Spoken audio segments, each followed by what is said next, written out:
அனைவருக்கும் வணக்கம்.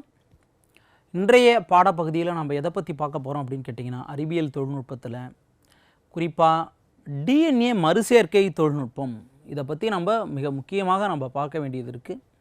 குறிப்பாக டிஎன்ஏ மறுசேர்க்கை தொழில்நுட்பம்னா என்ன, குறிப்பாக இந்த டிஎன்ஏ மறுசேர்க்கை தொழில்நுட்பத்தினுடைய பயன்பாடுகள் என்ன, அதில் என்ன வேரியஸ் டூல்ஸ் எல்லாமே பயன்படுத்துகிறாங்க, ரெஸ்ட்ரிக்ஷன் என்சைம்ஸ்னால் என்ன, ஓகேவா, டிஎன்ஏ க்ளூனா என்ன, ஓகேவா, அதற்கடுத்து பார்த்திங்கன்னா இதில் இருக்கக்கூடிய செயல்பாட்டு முறைகள் இது எந்தெந்த தொழில்நுட்பங்களில் பிற்காலத்தில் பயன்படுத்தப்படுது. குறிப்பாக பிடி காட்டன், பேசிலஸ் துரிஞ்சியன்சிஸ் காட்டன், அப்போ அதில் எப்படி இந்த ஆர்டிஎன்ஏ டெக்னாலஜி என்பது பயன்படுத்தப்படுது என்ற விஷயங்களை முழுவதுமாக என்னது நம்ம இந்த வகுப்பில் பார்க்கலாம். குறிப்பாக ரீகாம்பினன்ட் டிஎன்ஏ டெக்னாலஜி அல்லது ஆர்டிஎன்ஏ டெக்னாலஜி அப்படின்னு சொல்லுவாங்க. ரீகாம்பினன்ட் அல்லது rDNA technology, rDNA technology recombinant மறு சேர்க்கை செய்கின்றோம். அப்போ எதை நம்ம மறு சேர்க்கை செய்கின்றோம் அப்படின்றத நம்ம முழுமையாக பார்க்கணும்.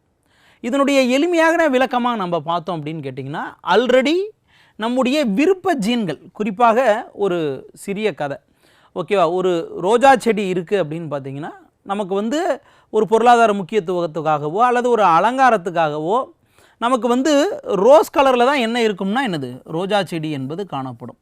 ஆனால் நமக்கு பார்த்திங்கன்னா வயலட் கலரில் இந்த ரோஸ் கலரை நம்ம வயலட் கலராக மாற்றணும் அந்த செடிக்கு அப்படின்னு பார்க்குறோம், அந்த தாவரத்துக்கு, ஓகேவா. அப்போ நம்ம எப்படி சார் அதை கொண்டு வர்றது? அதுவும் சாத்தியம்தான், சாத்தியம் அல்லாதது என்பது கிடையாது. அப்போ அதற்காக தான் இந்த மாதிரியான ரீகாம்பினன்ட் டிஎன்ஏ டெக்னாலஜி போன்ற தொழில்நுட்பங்களானது பயன்படுத்தப்படுகிறது. எந்த துறையில் சார் பயன்படுத்தப்படுகிறது அப்படின்னு கேட்டிங்கன்னா, உங்களுக்கு இந்த மரபு பொறியியல், ஜெனட்டிக் இன்ஜினியரிங் என்ற ஒரு தொழில்நுட்பத்தில் இது எல்லாமே நம்ம கொண்டு வரலாம்.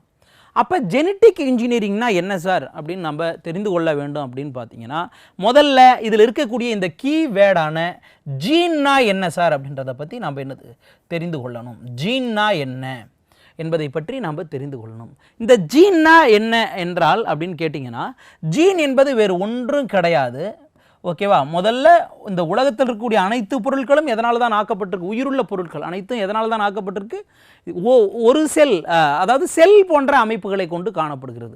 ஒரு சில உயிரினங்கள் ஒரே ஒரு செல்லை கொண்டு காணப்படும். மனிதனை போன்று நன்கு வளர்ச்சியடைந்த அமைப்புகளை கொண்டவைகள் பல்வேறு விதமான செல்கள் சேர்ந்து அவைகள் திசுக்களாக உருவாகி இருக்கும். திசுக்கள் சேர்ந்து உறுப்புகள், உறுப்புகள் சேர்ந்து உறுப்பு மண்டலங்கள் என்று உருவாகி இருக்கும்.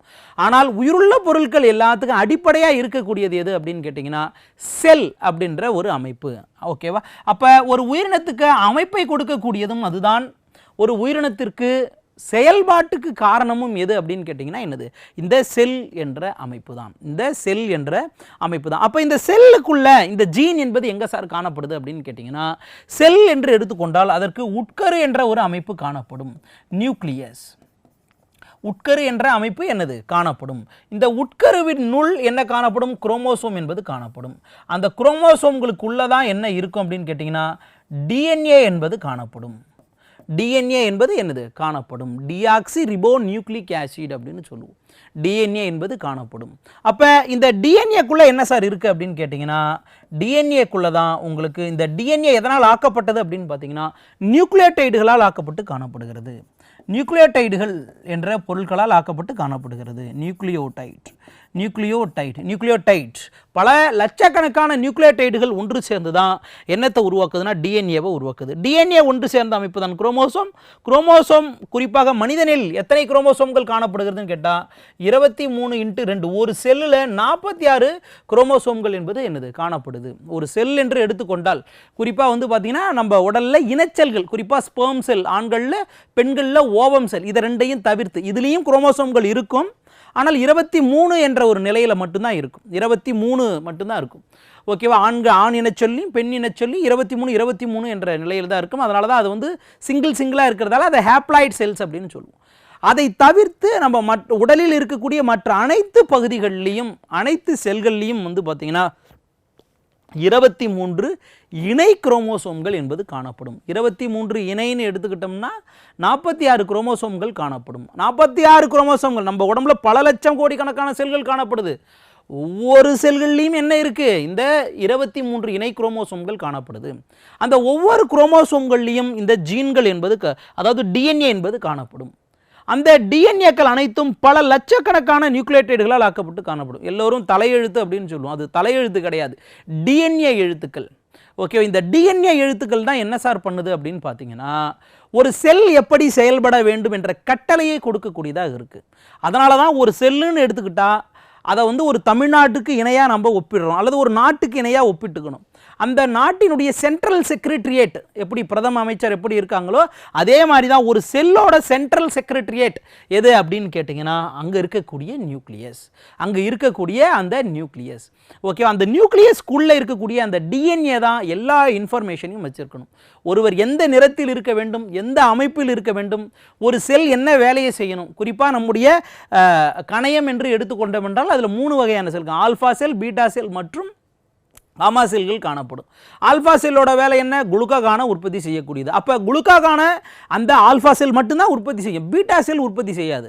ஏன், என்ன காரணம், ஆல்ஃபா செல்லில் மட்டும்தான் குளுக்காகான் என்ற ஒரு ஹார்மோனை உற்பத்தி செய்வதற்கான தகவல் என்பது காணப்படும். அப்போ பீட்டா செல்னு எடுத்துக்கிட்டால் எதை உற்பத்தி செய்யுது, இன்சுலினை உற்பத்தி செய்யுது. அப்போ அந்த இன்சுலினை உற்பத்தி செய்வதற்கான தகவல் எதில் இருக்கும், பீட்டா செல்லில் மட்டும்தான் தகவல் என்பது காணப்படும். ஓகேவா, அப்போ உங்களுடைய டிஎன்ஏவில் என்ன இருக்குது, பல நியூக்ளியோடைடுகளை கொண்டு காணப்படுது. அந்த நியூக்ளியோடைடுகள் ஒவ்வொன்றும் தகவல்களை கொண்டு இருக்கக்கூடியது, அந்த செல் எப்படி செயல்படணும் என்பதற்கான தகவல்களை கொண்டு காணப்படுகின்றது. அதில் அந்த தகவல்களை கொண்டு இருக்கக்கூடிய இடங்கள் இருக்கு இல்லையா, information region or coding region அப்படின்னு நம்ம சொல்லுவோம். அந்த கோடிங் ரீஜியனை தான் நம்ம என்னன்னு சொல்லுவோம்னா ஜீன் அப்படின்னு நம்ம சொல்லுவோம். அந்த கோடிங் ரீஜியனை தான் நம்ம என்னன்னு சொல்லுவோம், ஜீன் என்பது சொல்லுவோம். இப்போ ரோஜா செடி என்பது சொன்னேன். அப்போ ரோஜா செடிக்கு ரோஸ் கலரை கொடுக்கக்கூடியதற்கான இன்ஃபர்மேஷன் எதில் இருக்கும்னா அந்த ரோஜா செடியினுடைய மலர் இருக்கு இல்லையா, அந்த மலரில் இருக்கக்கூடிய செல்லினுடைய டிஎன்ஏவில் என்ன காணப்படும், இந்த ரோஸ் நிறத்துக்கான இன்ஃபர்மேஷன் இருக்கும். அந்த ரோஸ் கலருக்கான என்ன இருக்கும், அந்த இன்ஃபர்மேஷன் இருக்கும். அப்போ ஒரு ரோஜா செடிக்கு ரோஸ் கலரை கொடுக்கக்கூடியது அந்த டிஎன்ஏவில் இருக்கக்கூடிய நியூக்ளியோடைடுகள், அதாவது கேட்டிங்கன்னா ஜீன் அப்படின்னு நம்ம சொல்லுவோம். அப்போ அந்த ஜீன் எது என்பதை நாம் தெரிந்து கொண்டால் அந்த ரோஸ் நிற ஜீனுக்கு பதிலாக வயலட் கலர் ஜீனை நம்ம என்ன பண்ணிடலாம், அங்கே கொண்டு சேர்க்கணும். இது வந்து என்னது, நார்மலாக நம்ம வந்து என்னது, ஒரு மீனை வெட்டி அப்படியே நம்ம கட் பண்ணுற மாதிரிங்களா, கிடையவே கிடையாது. அதே செயல்பாடு தான், ஆனால் உங்களுக்கு மீன் நன்கு தெளிவாக தெரியும். ஆனால் டிஎன்ஏக்கள் உங்களுக்கு செல்லுக்குள்ள குரோமோசோம்களுக்குள்ள ஜீன் காணப்படுது. அப்போ அந்த ஜீன்களை நீங்கள் நேரடியாக பார்க்க முடியுமா, இந்த குறிப்பிட்ட, ஏன்னா பில்லியன் கணக்கான நியூக்ளியோடைடு வரிசைகள் என்பது காணப்படுது, பில்லியன். ஓகே, அந்த பில்லியன் கணக்கான நியூக்ளியோடைடு வரிசைகளில் எந்த நியூக்ளியோடைடு எந்த பண்புக்கு காரணமானது என்பதை கண்டறிவது சிரமம். அதற்காக தான் நம்ம என்ன பயன்படுத்துகிறோம்னா மரபியல் தொழில்நுட்பத்தை பயன்படுத்துகிறோம். ஓகேவா, மரபியல் தொழில்நுட்பங்களை, மரபியல் பொறியியல் துறையை நம்ம பயன்படுத்தி அந்த அதில் பல்வேறு தொழில்நுட்பங்கள் காணப்படுகிறது. அதில் ஒன் ஆஃப் த டெக்னாலஜி தான் எதுன்னு பார்த்தீங்கன்னா இந்த ரீகாம்பினன்ட் டிஎன்ஏ டெக்னாலஜி. ரீகாம்பினன்ட் ஒரு உயிரினத்திற்கு நாம் ஒரு புதிய ஒரு பண்பை கொடுக்க வேண்டும் என்றால் அதற்கு நாம் வந்து பார்த்தீங்கன்னா நாம் பயன்படுத்தக்கூடிய ஒரு தொழில்நுட்பம் தான் என்னது, இந்த ரீகாம்பினன்ட் டிஎன்ஏ டெக்னாலஜி. ஓகேவா, அப்போ இதில் நம்ம என்னதான் சார் பயன்படுத்துகிறோம் அப்படின்னு கேட்டிங்கன்னா 2 வெவ்வேறான டிஎன்ஏக்களை ஒன்று சேர்க்குறோம். ஓகேவா, அதாவது குறிப்பாக நம்முடைய ஒரு புற கையில் வந்து பார்த்திங்கன்னா நம்ம அந்த வயலட் கலருக்கான ஜீனை நம்ம எடுத்துக்கிறோம். நம்ம ஆராய்ச்சி செய்து ஒரு உயிரினத்துக்கு வயலட் கலரை கொடுக்கக்கூடியது இந்த ஜீன் தான் என்பது ஆராய்ச்சி செய்து எடுத்துக்கிறோம். அதுதான் நம்முடைய ஜீன் ஆஃப் இன்ட்ரெஸ்ட் அப்படின்னு நம்ம வச்சுக்கிறோம். அப்போ இந்த ஜீனை நான் என்ன பண்ணணும் அப்படின்னா இந்த ரோஸ் செடியில் நான் போய் செலுத்தணும். அதனுடைய டிஎன்ஏவில் நான் செலுத்தும் பொழுது தான் அந்த பண்பு வந்து பார்த்திங்கன்னா என்னது, அந்த தாவரத்துக்கு வந்து பார்த்திங்கன்னா என்னது கடத்தப்படும். ஓகேவா, அப்போ அதுக்கு நான் என்னென்னலாம் நம்ம பயன்படுத்துகிறோம் அப்படின்னு கேட்டிங்கன்னா இந்த ஆர்டிஎன்ஏ டெக்னாலஜியை நம்ம பயன்படுத்துகிறோம். எப்படி நம்ம வந்து ஒரு டிஎன்ஏவை வெட்டுறோம், அந்த டிஎன்ஏவில் எப்படி புதிய டிஎன்ஏவை போய் நம்ம வந்து எப்படி எதன் மூலியமாக சேர்க்கிறோம். அப்போ மாலிகுலார் சிசர்னா என்ன, ஓகே, போய் வெட்டுறதுக்கு பேர் சிசர்ஸ், கத்தரிக்கோல் அப்படின்னு சொல்லுவோம். ஒட்டக்கூடியதுக்கு பேர் வந்து பசை அப்படின்னு சொல்லுவோம். அப்போ வெட்டுவதற்கு எந்தெந்த பொருட்கள் பயன்படுத்தப்படுகிறது, ஒட்டுவதற்கு எந்தெந்த பொருட்கள் பயன்படுத்தப்படுகிறது, ஒரு டிஎன்ஏவை எப்படி இன்னொரு உயிரினத்துக்குள்ளே கொண்டு போய் செலுத்துகிறோம். ஓகே, அப்போ இந்த தொழில்நுட்பங்களை பற்றி எல்லாம் அடக்கியது தான் எந்த துறை அப்படின்னு கேட்டிங்கன்னா இந்த ரீகாம்பினன்ட் டிஎன்ஏ டெக்னாலஜி. இந்த ரீகாம்பினன்ட் டிஎன்ஏ டெக்னாலஜி. அப்போ அந்த பாயிண்ட்டை பற்றி தான் என்னது நம்ம பார்க்க போகிறோம். ஓகேவா? அப்போ இங்கே பாருங்கள், recombinant DNA technology means what? மறு சேர்க்கை. ஓகேவா? 2 புதிய டிஎன்ஏக்கெல்லாம் நம்ம என்ன பண்ணுறோம்? ஒன்றாக சேர்க்கிறோம். ஓகேவா? ஒரு டிஎன்ஏ அமைப்பு என்பது வந்து பார்த்திங்கன்னா என்னது? ஒரு இடத்துலேருந்து இன்னொரு இடத்துக்கு ஒரு கரியர் மாதிரி இருக்கும், ஒரு பஸ்ஸு மாதிரி. ஓகே, ஒரு டிஎன்ஏ என்பது வந்து பார்த்திங்கன்னா என்னது? ஜீன் ஆஃப் இன்ட்ரெஸ்ட் அப்படின்னு நம்ம சொல்லுவோம். இதை பற்றிய தொழில்நுட்பங்கள் எல்லாத்தையுமே என்னது நம்ம இந்த வகுப்புகளில் நம்ம முழுமையாகவே நம்ம என்னது பார்ப்போம். குறிப்பாக இந்த ஒரு சிறிய வரைபடத்தை பாருங்கள், நம்ம அந்த அட்டவணையை நான் உங்களுக்கு விளக்குறேன்.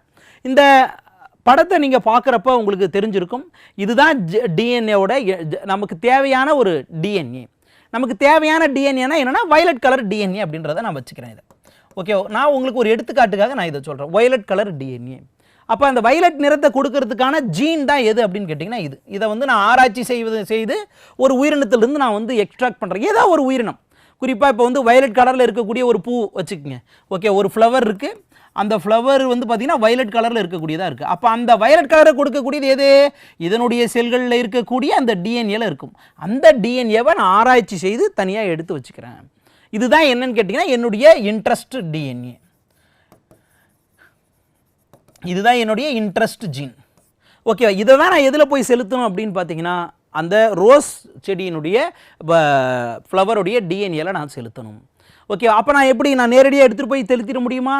கிடையாது. அப்போ எப்படி செலுத்த முடியும் அப்படின்னு கேட்டிங்கன்னா இதற்காக சில தொழில்நுட்பம் அதுதான் பயன்படுகிறது. அதுதான் ஆர்டிஎன்ஏ தொழில்நுட்பம். அப்போ எப்படி சார் நம்ம செலுத்தலாம் அப்படின்னு கேட்டிங்கன்னா குறிப்பாக வெக்டர்கள் என்ற ஒரு பொருள்கள் இதில் பயன்படுத்தப்படுது. வெக்டர்னா என்ன அப்படின்னா கடத்திகள் அப்படின்னு உங்களுக்கு தமிழில் சொல்லுவாங்க. ஓகேவா? அப்போ இந்த கடத்திகளின் மூலமாக தான் நம்ம என்ன பண்ணுவோம் அப்படின்னு கேட்டிங்கன்னா ஒரு உயிரினத்திலிருந்து இன்னொரு உயிரினத்திற்கு நமக்கு தேவையான பண்பை அந்த புதிய உயிரினத்திற்கு கொண்டு செல்லக்கூடிய ஒரு பேருந்தாக ஒரு கடத்தியாக செயல்படக்கூடியது எது அப்படின்னு கேட்டிங்கன்னா இந்த வெக்டர்கள். அப்போ இதில் நம்ம ஃபுல்லாகவே பார்ப்போம். ஒரு டிஎன்ஏவை வெட்டுவதற்கு பயன்படுத்தப்படக்கூடிய நொதிகள் எது? ஒரு டிஎன்ஏவை ஒட்டுவதற்கு பயன்படுத்தக்கூடிய நொதிகள் எது? ஒரு குறிப்பிட்ட டிஎன்ஏவை ஒரு இடத்திலிருந்து இன்னொரு இடத்துக்கு நகர்த்தி செல்வதற்கு பயன்படுத்தப்படக்கூடிய வெக்டர்கள் என்னென்ன இருக்குது, எந்தெந்த முறைகளெல்லாம் நம்ம ஒரு டிஎன்ஏவை ஒரு பொருள் ஒரு உயிரினத்திலிருந்து இன்னொரு உயிரினத்துக்கு கொண்டு போய் செலுத்தலாம் என்ற அனைத்து விஷயங்களையும் என்னது நாம் இந்த ரீகாம்பினன்ட் டிஎன்ஏ டெக்னாலஜி அப்படின்ற இந்த தொழில்நுட்பத்தில் என்னது நம்ம முழுமையாக பார்க்க போகிறோம். அப்போ இங்கே பாருங்கள், ஜீன் ஆஃப் இன்ட்ரெஸ்ட் நான் எடுத்துட்டேன். ஒரு உயிரினத்திலிருந்து இதுக்கு மட்டும்தான் நீங்கள் செய்யணும்னு கிடையாது. ஏதாவது ஒரு புதிய பொருளை உருவாக்கணும் அல்லது ஏதாவது ஒரு புதிய பண்பை ஒரு உயிரினத்துக்கு தரணும் அப்படின்னா நீங்கள் எந்த ஒரு டிஎன்ஏ இன்ட்ரெஸ்ட், நான் இங்கே கலர் என்ற ஆஸ்பெக்டில் நான் போகிறேன். நீங்கள் வேறு எந்த ஆங்கிளில் வேணாலும் என்ன பண்ணலாம், நீங்கள் அந்த ஜீன் ஆஃப் இன்ட்ரெஸ்ட்டை நீங்கள் எடுத்துக்கிட்டு ஒரு புதிய உயிரினத்துக்கு நீங்கள் அதை கொடுக்க என்ன பண்ணலாம், எத்தனைக்கலாம். அப்போ இங்கே என்ன நடக்குது அப்படின்னு பாருங்கள். ஒரு வெக்டர் ஒரு வெக்டரை நான் எடுத்துக்கிட்டேன். அந்த வெக்டரில் வந்து பார்த்தீங்கன்னா ஒரு குறிப்பிட்ட பகுதியை மட்டும் நான் கட் பண்ணுறேன். எதை வச்சு நம்ம கட் பண்ண முடியும்? கத்திரிக்கோலை வச்சு கட் பண்ண முடியுமா? கிடையாது. அதற்குன்னு தனி நொதிகள் இருக்கு. அந்த நொதிகளுக்கு பேர் தான் என்னன்னு கேட்டிங்கன்னா ரெஸ்ட்ரிக்ஷன் என்சைம்ஸ் அப்படின்னு சொல்லுவாங்க. Restriction enzymes. ஓகேவா? Restriction enzymes. ஓகேவா? வெட்டுவதற்கு பயன்படுத்துகிறோம். மாலிகுலார் சிசர்ஸ்னு எதை சொல்லுவோம்னா ரெஸ்ட்ரிக்ஷன் நொதிகள் அப்படின்னு நம்ம சொல்லுவோம், வெட்டும் நொதிகள். ஓகேவா? அதே மாதிரி அப்போ அந்த பகுதியை நம்ம வெட்டுறோம். அப்போ அந்த டிஎன்ஏ ஜீன் ஆஃப் இன்ட்ரெஸ்ட்டை நம்ம எடுத்துகிட்டு வந்து எதில் ஒட்டுறோம் அப்படின்னு கேட்டிங்கன்னா இந்த வெக்டர் கூட ஒட்டுறோம். அப்போ ஜீன் ஆஃப் டிஎன்ஏ இன்ட்ரெஸ்ட் நம்முடைய இன்ட்ரெஸ்ட் டிஎன்ஏவையும் அதனுடைய வெக்டரையும் ஒன்றாக ஒட்டுகிறோம். ஒட்டுவதற்கும் சில நொதிகள் என்பது பயன்படுத்தப்படுகிறது. குறிப்பாக டிஎன்ஏ லைகேஸ் போன்ற நொதிகள் வந்து பார்த்திங்கன்னா என்னது 2 டிஎன்ஏ துண்டுகளை ஒட்டுவதற்கு பயன்படுத்தக்கூடியதாக இருக்குது. அதை வந்து மாலிகுலார் க்ளூ அப்படின்னு சொல்லுவோம். ரெஸ்ட்ரிக்ஷன் என்சைம்ஸை வந்து மாலிகுலார் சிசர்ஸ் அப்படின்னு சொல்லுவோம், மூலக்கூறு கத்திரிக்கோள்கள் அப்படின்னு சொல்லுவோம். இதை வந்து நம்ம என்னென்னு சொல்லுவோம் அப்படின்னு கேட்டிங்கன்னா மாலிகுலார் க்ளூ அப்படின்னு சொல்லுவோம். டிஎன்ஏ லைகேஸ் போன்ற நொதிகளை கொண்டு நம்ம என்னது இதை ஒட்டுவோம்.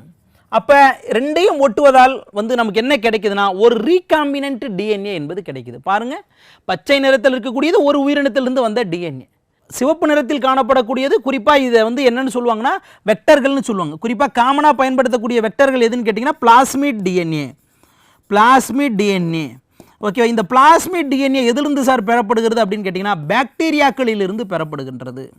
பாக்டீரியாக்களிலிருந்து பெறப்படுகின்றது. குறிப்பாக உங்களுக்கு இந்த மாலிகுலார் பயாலஜி ஆர் இந்த ஜெனட்டிக் இன்ஜினியரிங்கில் பயன்படுத்தக்கூடிய வெக்டர்கள் வந்து பார்த்தீங்கன்னா பெரும்பாலான வெக்டர்கள் இந்த பாக்டீரியாவினுடைய வெக்டர்கள்.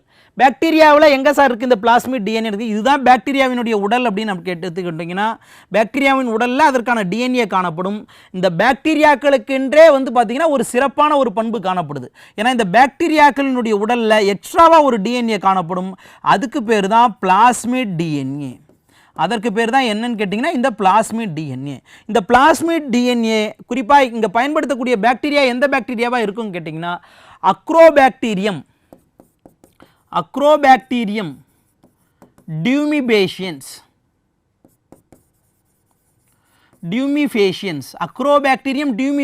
என்ற ஒரு பாக்டீரியாவிலிருந்து எடுக்கப்படக்கூடிய இந்த பிளாஸ்மிட் டிஎன்ஏ தான் பெரும்பாலான இந்த ரீகாம்பினன்ட் டிஎன்ஏ டெக்னாலஜி தொழில்நுட்பத்தில் வெக்டர்களாக கடத்திகளாக என்னது பயன்படுத்துகிறாங்க. அப்போ பாருங்க, இந்த பிளாஸ்மிட் டிஎன்ஏ என்பது ஒரு உயிரினத்திலிருந்து எடுக்கப்பட்டது, இந்த ஜீன் ஆஃப் இன்ட்ரெஸ்ட் என்பது இன்னொரு உயிரினத்திலிருந்து எடுக்கப்பட்டது.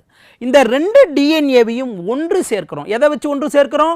டிஎன்ஏ லைகேஸ் போன்ற மாலிகுலார் க்ளூ லைக் என்சைம்ஸை வச்சு என்ன பண்ணுறோம்? நாம் ஒன்று சேர்க்கிறோம். ஒன்று சேர்த்து நமக்கு என்ன கிடைக்குது அப்படின்னு கேட்டிங்கன்னா ஒரு ரீகாம்பைன்டு டிஎன்ஏ என்பது கிடைக்குது. இதை தான் நம்ம என்ன சொல்லணும்னா ரீகாம்பினன்ட் டிஎன்ஏ டெக்னாலஜி அப்படின்னு சொல்லுவோம். அப்போ ஒரு ரீகாம்பினன்ட் டிஎன்ஏ என்பது என்னது நமக்கு கிடைக்குது. அப்போ இந்த டிஎன்ஏவில் நமக்கு வேண்டிய பண்பாக இருக்கக்கூடிய குறிப்பாக இதை எந்த பண்புன்னு நான் சொன்னேன், வயலட் கலருக்கான பண்புன்னு உங்களுக்கு ஒரு எடுத்துக்காட்டுக்காக சொன்னேன். அப்போ இந்த வயலட் கலருக்கான பண்பை கொண்டிருக்கக்கூடிய இந்த டிஎன்ஏ எது கூட வந்து சேர்ந்துருது? இந்த பிளாஸ்மிட் டிஎன்ஏவோட சேர்ந்துருது. அப்போ மறுபடியும் நம்ம இதை என்ன பண்ணுவோம்னா இதை ஒரு உயிரினத்துக்குள்ளே நம்ம செலுத்துவோம். ஓகேவா? இந்த அதாவது நார்மலாக வந்து பார்த்தீங்கன்னா ஒரு பாக்டீரியா ஒரு பிளான்ட் கூட இன்ட்ராக்ஷன் இருக்கக்கூடியது. ஓகேவா? இன்ட்ராக்ஷன் இருக்கக்கூடிய ஒரு பாக்டீரியாவுடைய உடலில் இதை செலுத்திடுவோம்.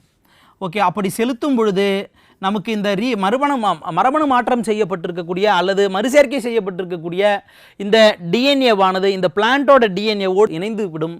இணையும் பொழுது இதற்கான பண்புகளும் இந்த டிஎன்ஏக்கான பண்புகளும் இதனுடைய டிஎன்ஏவோடு இணையும். அப்படி இணையும் பொழுது அந்த டிஎன்ஏ என்ன ஆகும்? சென்ட்ரல் டாக்மா ஆஃப் லைஃப் அப்படின்னு சொல்லுவாங்க. ஒரு டிஎன்ஏ எப்படி எக்ஸ்பிரஸ் ஆகும் அப்படின்பது நம்ம அடிப்படை வகுப்புகளிலே பார்த்துருப்போம். எப்பயுமே டிஎன்ஏவில் இருக்கக்கூடிய பண்புகள் டிஎன்ஏவிலிருந்து என்னவா மாறும்? எம்ஆர்என்ஏவாக மாறும். ஓகேவா? டிஎன்ஏலிருந்து எம்ஆர்என்ஏவாக மாறக்கூடிய இந்த பண்புக்கு பேர் டிரான்ஸ்கிரிப்ஷன் அப்படின்னு சொல்லுவோம். ஓகேவா? டிரான்ஸ்கிரிப்ஷன் படியெடுத்தல், டிரான்ஸ்கிரிப்ஷன் சொல்லுவோம். அடுத்து எம்ஆர்என்ஏ என்னவா மாறும்? புரோட்டீனா மாறும். எம்ஆர்என்ஏ என்னவா மாறும்? புரோட்டீனா மாறும். இதுக்கு பேர் டிரான்ஸ்லேஷன், புரத சேர்க்கை அப்படின்னு நம்ம சொல்லுவோம். புரதமாக உருவாக்கப்படக்கூடிய நிகழ்வு. இந்த புரதம் தான் என்னவா மாறும்னா ஃபைனல் ட்ரைட்டாக மாறும். ட்ரைட் மீன்ஸ் பண்புகளாக மாறும். ஓகேவா? இதை தான் சென்ட்ரல் டாக்மா ஆஃப் லைஃப்னு சொல்லுவாங்க. எல்லா உயிரினத்திலும் எப்படி தகவலானது செயல்பாடாக மாறுகிறது என்பதற்கு உதாரணம் இதுதான். டிஎன்ஏ மெசஞ்சர் ஆர்என்ஏவாக மாறும். ஓகேவா? எம்ஆர்என்ஏ தூதுவர் ஆர்என்ஏன்னு சொல்லுவோம். இது எங்கே நடக்கும்? உட்கருக்குள்ளேயே நடக்கும். ஓகேவா? ஒரு செல் இருக்குன்னா செல்லினுடைய உட்கரு பகுதிக்குள்ளே எது நடக்கும்னா இந்த டிஎன்ஏ எம்ஆர்என்ஏவாக மாறக்கூடிய நிகழ்வு நடக்கும். அந்த எம்ஆர்என்ஏ எப்படி புரோட்டீனாக மாறுகிறது அப்படின்னு பார்த்தீங்கன்னா புரத சேர்க்கை குறிப்பாக டிரான்ஸ்லேஷன் ப்ராசஸ் மூலமா மாறும். அப்போ டிரான்ஸ்கிரிப்ஷன், டிரான்ஸ்லேஷன், ஓகே, இது ரெண்டு செயல்பாடும் சேர்ந்து தான் டிஎன்ஏல இருக்கக்கூடிய தகவல் என்னவா மாறும்னா எக்ஸ்பிரஸ் ஆகும். அதற்கான தகவலாக அதனுடைய செயல்பாடாக என்ன ஆகும்? எக்ஸ்பிரஸ் ஆகும். அப்போ இங்கே இருக்கக்கூடிய இந்த ஜீன் ஆஃப் இன்ட்ரெஸ்ட் இந்த டிஎன்ஏவோடு இணைந்து பிளான்ட்டோட டிஎன்ஏவோடு இணைந்து காணப்படும் பொழுது அந்த ஜீன் ஆஃப் இன்ட்ரெஸ்ட்டுக்கான பண்பு என்னது? வயலட் கலருக்கான பண்பு. அப்போ அந்த வயலட் கலருக்கான பண்பு இந்த பிளான்ட்டுக்குள்ளேயும் வந்திருக்கும். அந்த டிஎன்ஏ பிளான்ட்டுக்குள்ளே வந்த பொழுது அப்போ அங்கே இருக்கக்கூடிய அந்த ஜீன் ஆஃப் இன்ட்ரெஸ்ட் என்ன ஆகும்? எக்ஸ்பிரஸ் ஆகும். என்னவா எக்ஸ்பிரஸ் ஆகும்? வயலட் கலரை தரக்கும். அதனுடைய மலரில் என்னது? வயலட் கலரை தரக்கூடியதாக மாறும். ஓகேவா? இதுதான் என்னன்னு பார்த்தீங்கன்னா ஒரு உயிரினத்துக்கு நமக்கு வேண்டிய விரும்பிய பண்பை கொடுப்பதற்காக ஓகேவா அந்த டிஎன்ஏவை பிளாஸ்மிட் போன்ற வெக்டர்களோடு இணைத்து மறுசேர்க்கை டிஎன்ஏவை உருவாக்கி அதை ஒரு உயிரினத்திற்குள் நம்ம செலுத்துவோம். அப்படி செலுத்தும் பொழுது அந்த புதிய பண்பு வந்து பார்த்திங்கன்னா என்னது? அந்த புதிய உயிரினத்தில் எக்ஸ்பிரஸ் ஆகுது. இதை தான் நம்ம என்னென்னு சொல்லுவோம்னா ரீகாம்பினன்ட் டிஎன்ஏ டெக்னாலஜி, மறுசேர்க்கை டிஎன்ஏ தொழில்நுட்பம் என்று நாம் என்ன பண்ணுவோம்? அழைப்போம். ஓகேவா? அப்போ இந்த படம் உங்களுக்கு புரிஞ்சிருக்கும் கண்டிப்பாக. அப்போ இதில் ஒவ்வொரு படிநிலைகள்லையும் எப்படி சார் என்ன தொழில்நுட்பங்கள் சார் பயன்படுது? இப்போ ரெஸ்ட்ரிக்ஷன் என்சைம்னு சொல்லிட்டீங்க. அப்போ அதனுடைய வகைகள் என்ன? அது அதிலிருந்து கேள்விகள் உங்களுக்கு கேட்கலாம். அப்போ என்னென்ன மாதிரியான ரெஸ்ட்ரிக்ஷன் என்சைம் பயன்படுத்துகிறாங்க, அப்போ வெக்டர்னு சொல்லிட்டீங்க சார், அப்போ என்னென்ன மாதிரியான வெக்டர்கள்லாம் பயன்படுத்துகிறாங்க என்பது முக்கியம். ஓகேவா? அதே மாதிரி ஒரு உயிரினத்திலிருந்து இன்னொரு உயிரினத்திற்கு என்ன பண்ணுங்க, நம்ம வேண்டிய பண்பை செலுத்துகிறோம் அப்படின்றத நம்ம சொல்கிறோம். அப்போ என்னென்ன முறைகளில் செலுத்தலாம், டைரக்ட் மெத்தடில் எப்படி செலுத்தலாம், இன்டைரக்ட் மெத்தடில் எப்படி செலுத்தலாம், இதை பற்றிய முக்கியமான தகவல்களோடு தான் என்ன பார்க்க போகிறோம். நாம் இந்த ரீகாமினன்ட் டிஎன்ஏ டெக்னாலஜி அப்படின்ற தொழில்நுட்பத்தை ரொம்ப தெளிவாக விரிவாக என்னது நம்ம பார்க்க போகிறோம். ஓகேவா? அப்போ recombinant DNA technology is the way of scientist mixing the DNA from 2 different sources. Already நம்ம சொல்லியிருந்தோம், 2 வேறுபட்ட டிஎன்ஏகளை ஒன்று சேர்த்து தான் எதை உருவாக்குறாங்க, மறுசேர்க்கை செய்யப்பட்ட டிஎன்ஏ உருவாக்குறாங்க. குறிப்பாக ஜீன் ஆஃப் இன்ட்ரெஸ்ட்டையும் பிளாஸ்மிட் டிஎன்ஏவும் ஒன்று சேர்த்து தான் மறுசேர்க்கை செய்யப்பட்ட டிஎன்ஏ என்பது உருவாக்கப்படுகிறது என்பதை பற்றி பார்த்தோம். அப்புறம் இது வந்து பார்த்தீங்கன்னா எதில் செயல்படுது, ஜெனட்டிக் இன்ஜினியரிங்கினுடைய ஒரு தொழில்நுட்பம். ஓகே, அப்போ ஒரு உயிரினத்திலிருந்து ஒரு குறிப்பிட்ட ஜீனை தனியாக பிரித்தெடுத்து அதை வேறொரு உயிரினத்திற்குள் செலுத்துவதற்கு பயன்படுத்தப்படக்கூடிய ஒரு தொழில்நுட்பம் தான் எது அப்படின்னு கேட்டிங்கன்னா இந்த recombinant DNA technology. Recombinant DNA technology இதன் மூலமா என்ன சார் நடக்குது அப்படின்னு பார்த்தீங்கன்னா, நம்ம ஒரு புதிய உயிரினத்திற்கு ஒரு புதிய பண்பை கொடுக்குறோம். ஓகேவா? அதாவது ரோஸ் கலர் இருக்கக்கூடிய அந்த தாவரத்தில் வயலட் கலருக்கான ஜீனை நம்ம செலுத்தி அந்த தாவரத்தில் வயலட் கலருக்கான பூக்களையும் நம்ம என்ன செய்வோம், மலரச் செய்வோம். அப்போ ஒரு உயிரினத்திற்கு வேண்டிய பண்புகளை, நாம் விரும்பிய பண்புகளை நாம் கொடுப்பதற்காக பயன்படுத்தக்கூடிய ஒரு தொழில்நுட்பம் தான், மரபு பொறியியலில் பயன்படுத்தப்படக்கூடிய ஒரு தொழில்நுட்பம் தான் எதுன்னு கேட்டிங்கன்னா இந்த recombinant DNA technology. Recombinant DNA technology குறிப்பாக இதில் என்னென்னலாம் பயன்படுத்துகிறோம் அப்படின்னு கேட்டிங்கன்னா ரெஸ்ட்ரிக்ஷன் என்சைம்கள். இதை இப்போ இதனுடைய அமைப்புகள் எல்லாத்தையும் நம்ம ஃபுல்லாக பார்ப்போம். அது மட்டும் இல்லாமல் எனது மாலிகுலார் குளூ, டிஎன்ஏ லைகேஸ் போன்ற என்சைம்களையும் நம்ம என்ன பண்ணுறோம், பயன்படுத்துகிறோம். இந்த ரெஸ்ட்ரிக்ஷன் என்சைமுடைய பண்பு என்னன்னு கேட்டிங்கன்னா, ஒரு டிஎன்ஏவை எந்த இடத்தில், ஏன்னா டிஎன்ஏ என்று எடுத்துக்கொண்டால் அதில் பல லட்சக்கணக்கான நியூக்ளியோடைடுகள் காணப்படுகின்றது, பல லட்சக்கணக்கில் பில்லியன் கணக்கான நியூக்ளியோடைடுகள் காணப்படுது. அதில் வயலட் கலருக்கு காரணமான நியூக்ளியோடைடு எது அப்படி என்பதை கண்டறிந்து அந்த பகுதியை மட்டும் வெட்டணும். ஓகேவா?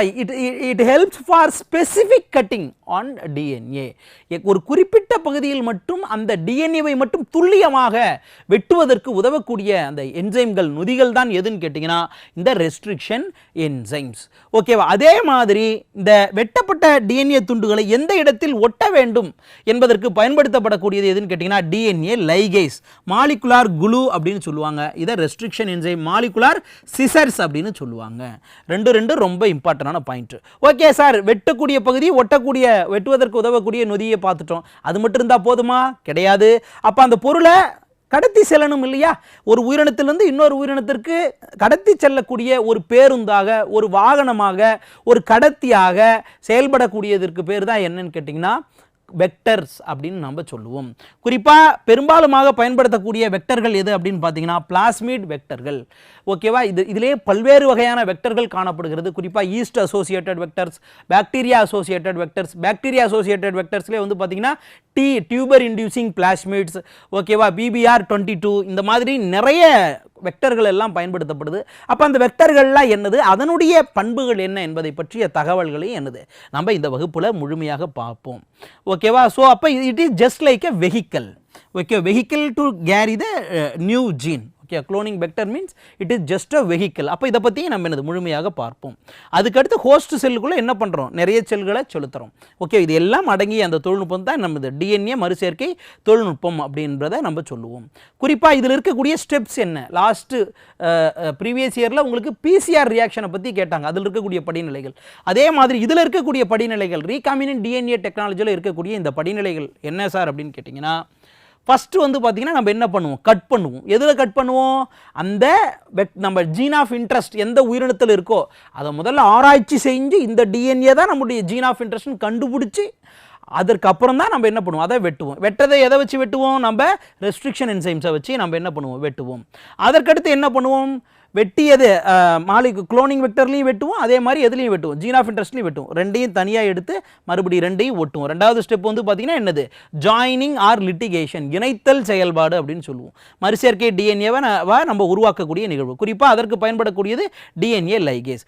அதற்கடுத்து நம்ம ரீகாமினன்ட் டிஎன்ஏவை உருவாக்கினதுக்கு அப்புறம் அதை நம்ம என்ன பண்ணுவோம்னா ஒரு உயிரினத்தில் செலுத்துவோம். குறிப்பாக எந்த உயிரினத்தில் செலுத்துவோம், எந்த உயிரினத்துக்கு நம்ம அதை செலுத்த வேண்டுமோ, குறிப்பாக வந்து பார்த்தீங்கன்னா ஒரு பிளான்ட்டுக்கு செலுத்தணும்னாலும் சரி அல்லது ஒரு விலங்குக்கு செலுத்தணும்னாலும் சரி அதற்கு வந்து பார்த்தீங்கன்னா என்னது நம்ம பல்வேறு முறைகளை வச்சு செல்லும். டைரக்ட் மெத்தடு இருக்குது, இன்டைரக்ட் மெத்தடு இருக்குது. அப்போ மூணாவது ப்ராசஸ் வந்து பார்த்தீங்கன்னா என்னது transformation or DNA is inserted into the host cell. ஓம்புயிரினுடைய உடலில் நாம் அதை செலுத்த வேண்டும். குறிப்பாக நம்ம ஈகோலை போன்ற பாக்டீரியாக்கெல்லாம் நம்ம என்னது இந்த டிரான்ஸ்ஃபர்மேஷன் ப்ராசஸ்க்கு நம்ம என்னது பயன்படுத்திக் கொள்வோம். டைரக்ட் மெத்தடும் நிறைய இருக்குது. குறிப்பாக ஜீன் கன், எலக்ட்ரோபோரலேஷன், ஓகேவா, லிப்போலைசேஷன், இந்த மாதிரி நிறைய செயல்பாடுகள் வந்து இருக்குது. அந்த தொழில்நுட்பங்கள் ஃபுல்லாத்தையும் என்னது நாம் இன்றைய வகுப்பில் முழுமையாகவே என்னது நாம் பார்ப்போம்.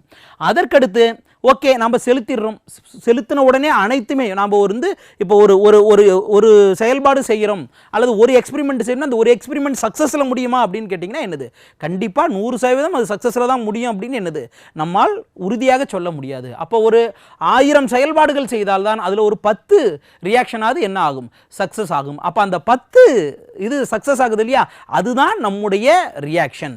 அப்போ அந்த 10 இதை மட்டும் நம்ம என்ன பண்ணுறோம்னா செலக்ட் பண்ணுறோம்.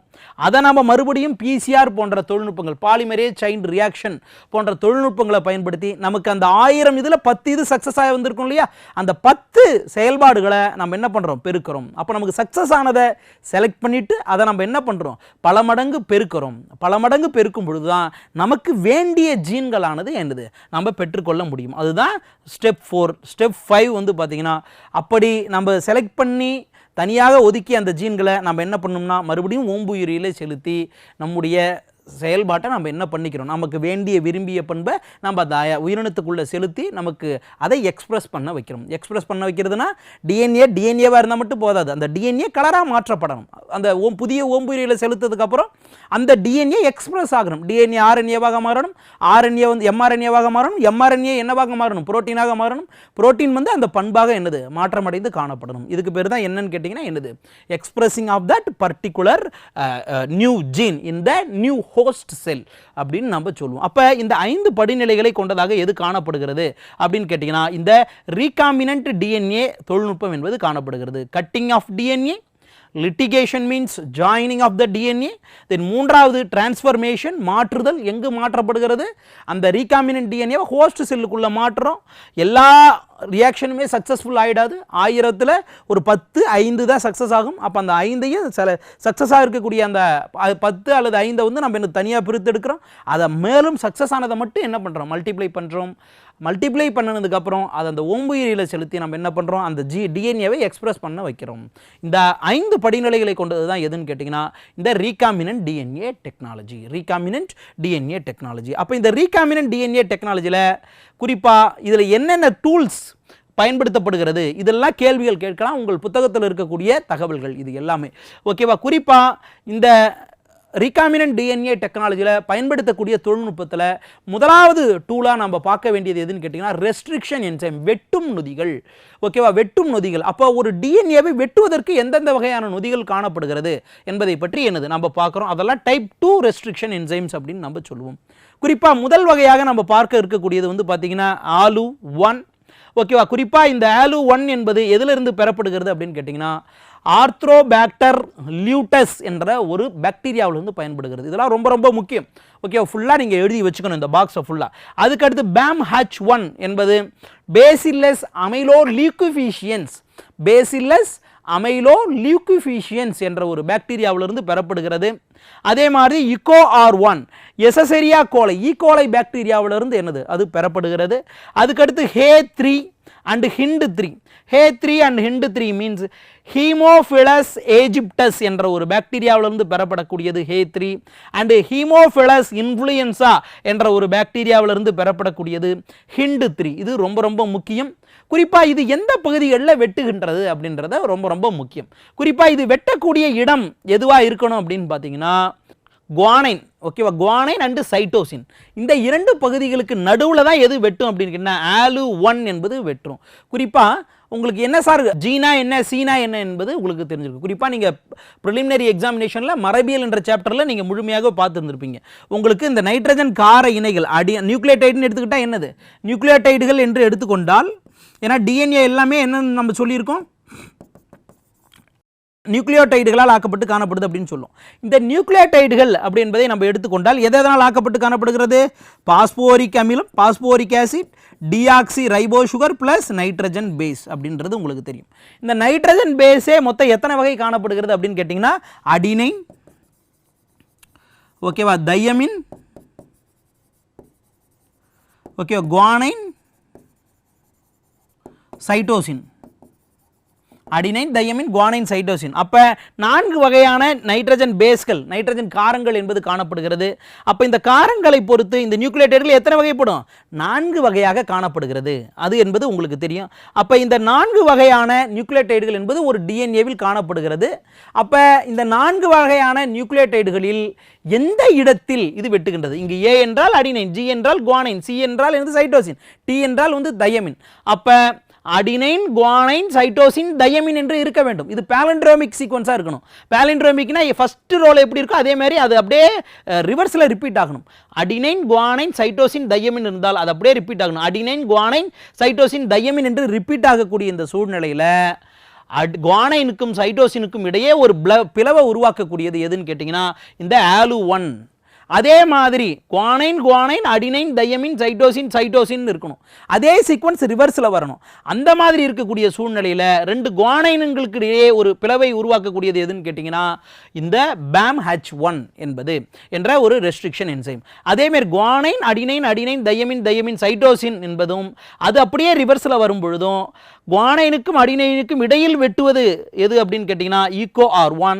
அதுக்கடுத்து குவானைன், குவானைன், சைட்டோசின், சைட்டோசின் அதே மாதிரி அதே ரிப்பீட் ஆகணும். Guanine, guanine, cytosine, cytosine. அப்போ குவானைனுக்கும் சைட்டோசினுக்கும் இடையில் ஒரு பிளவை உருவாக்கக்கூடியது H3. அதே மாதிரி adenine, adenine, guanine, cytosine, thiamine, thiamine இருக்கணும். இதெல்லாம் ரொம்ப ரொம்ப முக்கியம். ஓகேவா? அப்போ இந்த பகுதிகளுக்கு இந்த மாதிரி ரிப்பீட் ஆனதுன்னா ஓகேவா, அப்போ 2 அடினைனுக்கு இடையில் உங்களுக்கு உருவாக்கக்கூடியது எதுன்னு கேட்டிங்கன்னா பிளவை உருவாக்கக்கூடியது HIND3. இதில் பார்க்கலாம் ஒரு சில இது முனைகள் அற்று காணப்படும், ஒரு சில இது முனைகள் இருக்கும். இதெல்லாம் ஸ்டிக்கி எண்ட்ஸ் அப்படின்னு சொல்லியிருப்பாங்க. முனைகள் இல்லாத பிளண்ட் எண்ட்ஸ்ன்னு சொல்லுவாங்க. ஸ்டிக்கி எண்ட்ஸை ஈஸியாக ஒட்டிக்கும், பிளண்ட் எண்ட்ஸை ஒட்டு வைப்பது என்பது சற்று சிரமமான விஷயங்களாக காணப்படுகின்றது. அப்போ இந்த வகுப்பில் நம்ம இந்த ரெஸ்ட்ரிக்ஷன் என்சைம் என்ற ஒரு நிகழையோடு நம்ம நிறுத்துகிறோம். அடுத்த வகுப்பில் டிஎன்ஏ லைகேஸ் என்ற ஒரு என்சைம்களிலிருந்து இந்த ரீகாமினன்ட் டிஎன்ஏ டெக்னாலஜியினுடைய தொடர்ச்சியை நம்ம பார்க்கலாம். நன்றி.